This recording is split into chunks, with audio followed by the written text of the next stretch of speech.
Hello student, आज आपको class 11th की एक नए चैप्टर अर्थात त्रिकोणमिति के बारे में अध्ययन कराएंगे, जहां आपको सबसे पहले इसके इंट्रोडक्शन के बारे में बताया जाएगा और इसमें कौन से टर्म्स यूज़ किए जाएंगे उनके बारे में समझाया जाएगा।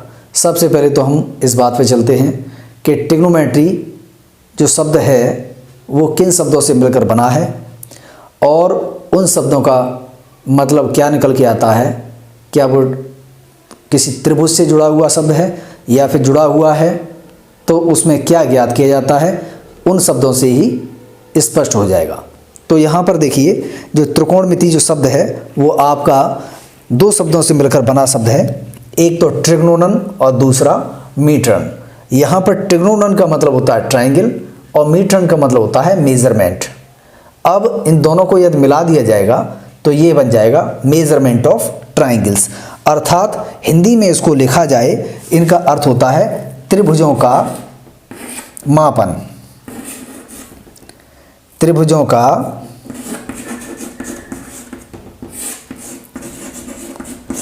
मापन,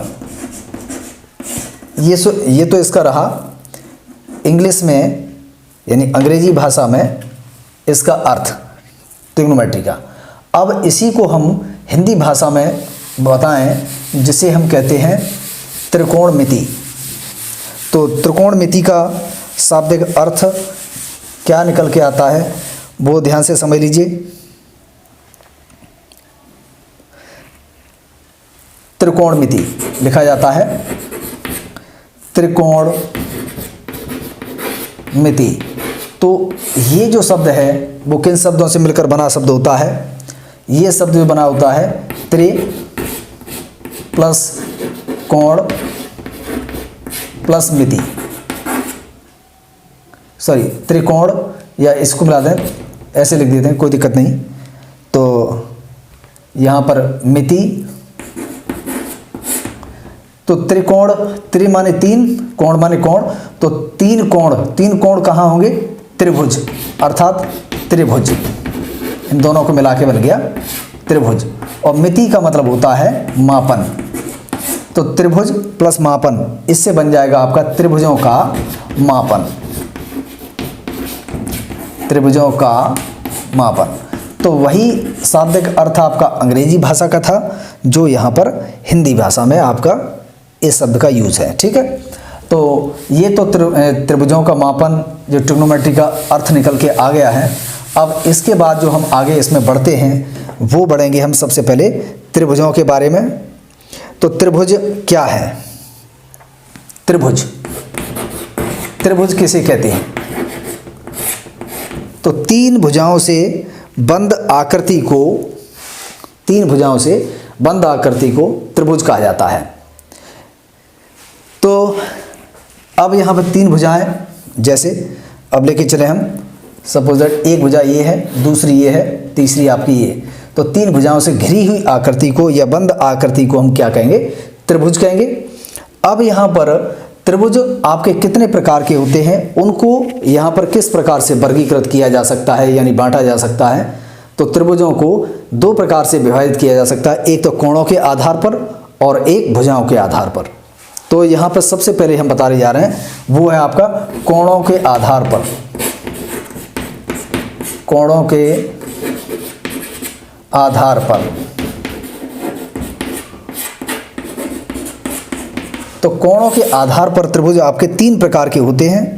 तो वो कौन से होते हैं। नंबर 1, जिसको कहते हैं हम सबसे पहले अधिक कोण त्रिभुज, या सॉरी न्यून कोण से स्टार्ट कर लेते हैं। तो न्यून कोण त्रिभुज, न्यून कोण त्रिभुज। अब न्यून कोण त्रिभुज क्या है।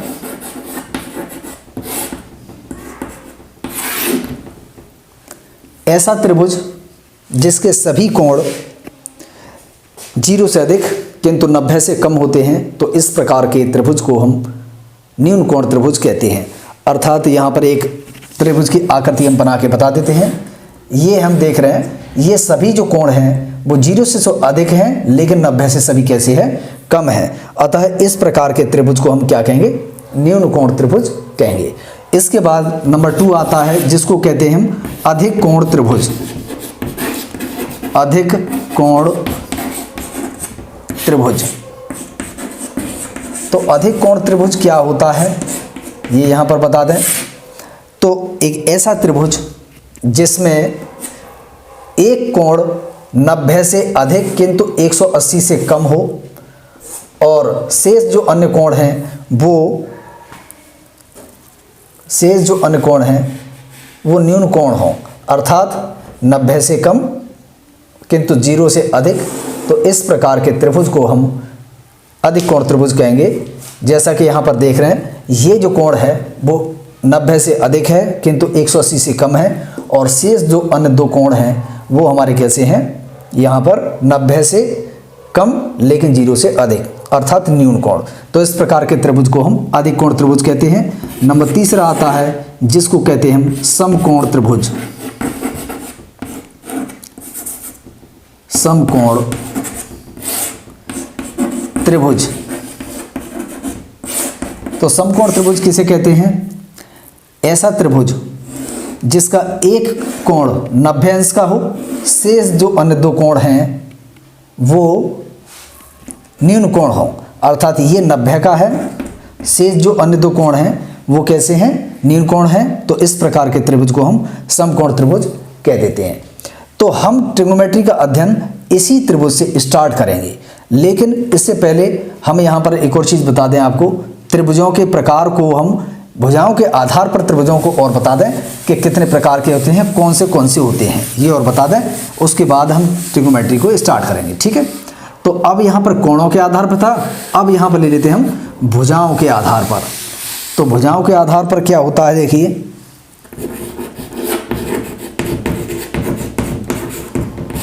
भुजाओं के आधार पर त्रिभुजों के प्रकार। तो नंबर 1 आता है जिसको कहते हैं विषम बाहु। विषम बाहु त्रिभुज। तो एक ऐसा त्रिभुज जिसकी सभी भुजाएं अलग अलग हों, ये सब भुजाएं आपस में अलग अलग लंबाई की होती हैं, तो इस प्रकार के त्रिभुज को हम विषम बाहु त्रिभुज कहते हैं, ठीक है। अब दूसरा जो आता है जिसको हम कहते हैं समद्विबाहु। समद्विबाहु त्रिभुज। एक ऐसा त्रिभुज जिसकी 2 भुजाएं समान हों, तीसरी भिन्न भुजा हो लंबाई में, अर्थात ये दोनों आपस में समान है परंतु ये अलग है, तो इस प्रकार के त्रिभुज को हम समद्विबाहु त्रिभुज कहते हैं। और तीसरा जो लास्ट बचता है उसको हम कहते हैं समबाहु त्रिभुज। समबाहु त्रिभुज। तो एक ऐसा त्रिभुज जिसकी तीनों भुजाएं समान हों, तो इस प्रकार के त्रिभुज को हम समबाहु त्रिभुज कहते हैं। तो यहाँ पर हमने त्रिभुज के प्रकारों को भुजाओं के आधार पर और कोणों के आधार पर हमने वर्गीकृत करके बता दिया। अब हम ट्रिग्नोमेट्री के इंट्रोडक्शन में सबसे पहले जो हमने जैसा कि अभी बताया था, समकोण त्रिभुज किसे कहते हैं? जिसका एक कोण 90 अंश हो और शेष जो अन्य 2 कोण हैं वो 0 से बड़े परंतु 90 से कम, अर्थात न्यून कोण हो, तो इस प्रकार के त्रिभुज को हम समकोण त्रिभुज कहते हैं। तो अब हम बढ़ते हैं आगे त्रिकोणमिति में, जहाँ पर उसमें आपको ट्रिग्नोमेट्रिक रेशियो के बारे में समझाया जाएगा। तो ध्यान दीजिए, हम यहाँ बताने जा रहे हैं आपको समकोण त्रिभुज एक बनाते हैं। ये आपका समकोण त्रिभुज है। अब इसमें यहाँ पर ये 90 अंश का है, जिस पे ये समकोण बन रहा है वो 90 अंश का है। ये A B C इसके शीर्ष हैं। अब इसको हमने थीटा मान लिया, कोण, इसको थीटा मान लिया। कोण के सामने की भुजा हमेशा लंब होती है, इसको हम कहते हैं लंब। जो शेष कोण, जो ये वाला इसके जिसके साथ कोण बनता है उसको हम कहते हैं आधार। और शेष जो रह जाती है उसको कहते हैं हम कर्ण। ये हमेशा याद रखिए, कोण के सामने की जो भुजा होती है वो सदैव लंब होती है। यदि ये वाला कोण होता इस जगह तो इसके सामने की ये वाली भुजा होती, इस वाले कोण के लिए ये वाली भुजा लंब का कार्य करती और ये आधार। तो लंब और आधार कोण के आधार पर चेंज होते रहते हैं। जितना जहाँ पर ये कोण होगा उसके सामने की भुजा आपकी हमेशा लंब होती है। तो इसको हम शॉर्ट में L से निरूपित कर रहे हैं, इसको A से निरूपित कर रहे हैं और इसको K से निरूपित कर रहे हैं। तो अब इसके आधार पर एक चीज़ बता दें आपको, 3 आपकी भुजाएं हैं त्रिभुज में, 3 कोण हैं, तो 3 ही त्रिकोणमितीय अनुपात होते हैं जिनका नाम होता है साइन, कॉस और टेन। और इन्हीं की जस्ट 3 अपोजिट रेशियो होते हैं, यानी त्रिकोणमितीय अनुपात होते हैं। साइन का उल्टा कोसेक होता है, कॉस का उल्टा सेक होता है, टेन का उल्टा कॉट होता है। तो यहाँ सबसे पहले ट्रिग्नोमेट्री में एक चीज़ जान लीजिए, जब कोई नई चीज़ हम पढ़ने जा रहे हैं तो उसमें कुछ ना कुछ कोई एक बेस मान के हम चलें, तब उसके आधार पर उसको आगे बढ़ाया जा सकता है, क्योंकि गणित में पहला शब्द माना से ही शुरू होता है। तो अब यहाँ पर हम चलते हैं साइन थीटा, कॉस थीटा और टेन थीटा। ये हमारे 3 त्रिकोणमितीय अनुपात हैं जिनके मान आपको याद रखने हैं। आगे त्रिकोणमिति इन्हीं पर आधारित है, इन्हीं से आगे चलेगी। तो यहाँ पर देखिए साइन थीटा का मान जो रहता है वो लंब बटे कर्ण रहेगा, कॉस थीटा का मान रहेगा आधार बटे कर्ण रहेगा और टेन थीटा बराबर रहेगा लंब बटे आधार। साइन का उल्टा जो होता है जिसको हम कहते हैं कोसेक थीटा, और कॉस का उल्टा होता है उसको कहते हैं सेक थीटा, और टेन का उल्टा होता है जिसको हम कहते हैं कॉट थीटा। तो इनके जो मान होते हैं इनके जस्ट अपोजिट हो जाएंगे, क्योंकि जस्ट साइन का उल्टा कोसेक है, अर्थात ये कर्ण बटे लंब हो जाएगा, ये कर्ण बटे आधार हो जाएगा और ये आधार बटे लंब हो जाएगा। तो इस तरीके से इन त्रिकोणमितीय अनुपातों को हम यहाँ पर ये लिख सकते हैं कि किसका मान इस त्रिभुज के आधार पर किसके बराबर होता है। ठीक है, तो अब इनमें आपस में जो रिलेशन है वो भी हम समझा दें कि देखिए इनमें जो आपस का जो रिलेशन है वो हम आपको समझा रहे हैं कि साइन थीटा बराबर लिखा जा सकता है 1 बटे कोसेक थीटा, या जस्ट इसका अपोजिट कोसेक थीटा को हम लिख सकते हैं 1 बटे साइन थीटा के बराबर लिख सकते हैं। ठीक है, ऐसे ही कॉस थीटा को हम लिख सकते हैं 1 बटे सेक थीटा, या सेक थीटा को लिख सकते हैं 1 बटे साइन थीटा, जो आपको याद रखने हैं, सॉरी 1 बटे कॉस थीटा।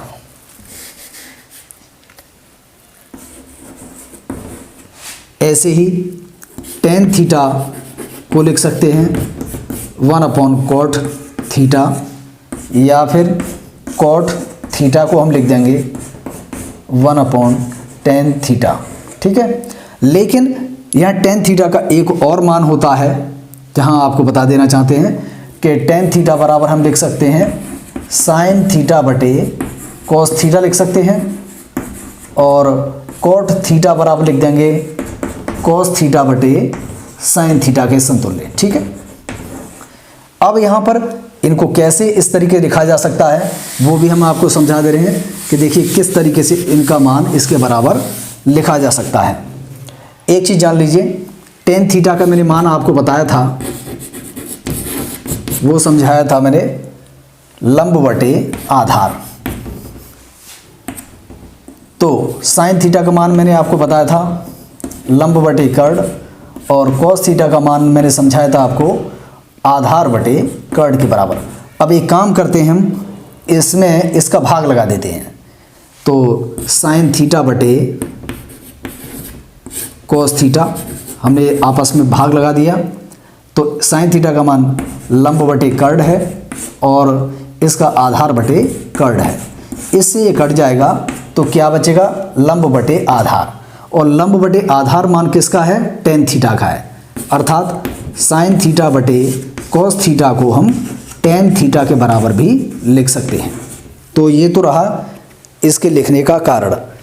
इसके बाद हम जो चलते हैं वो आपका आगे ये है कि sine square theta plus cos square theta बराबर होता है 1। Sine square theta plus cos square theta बराबर होता है 1। ये किस तरीके से होता है ये हम समझा दें।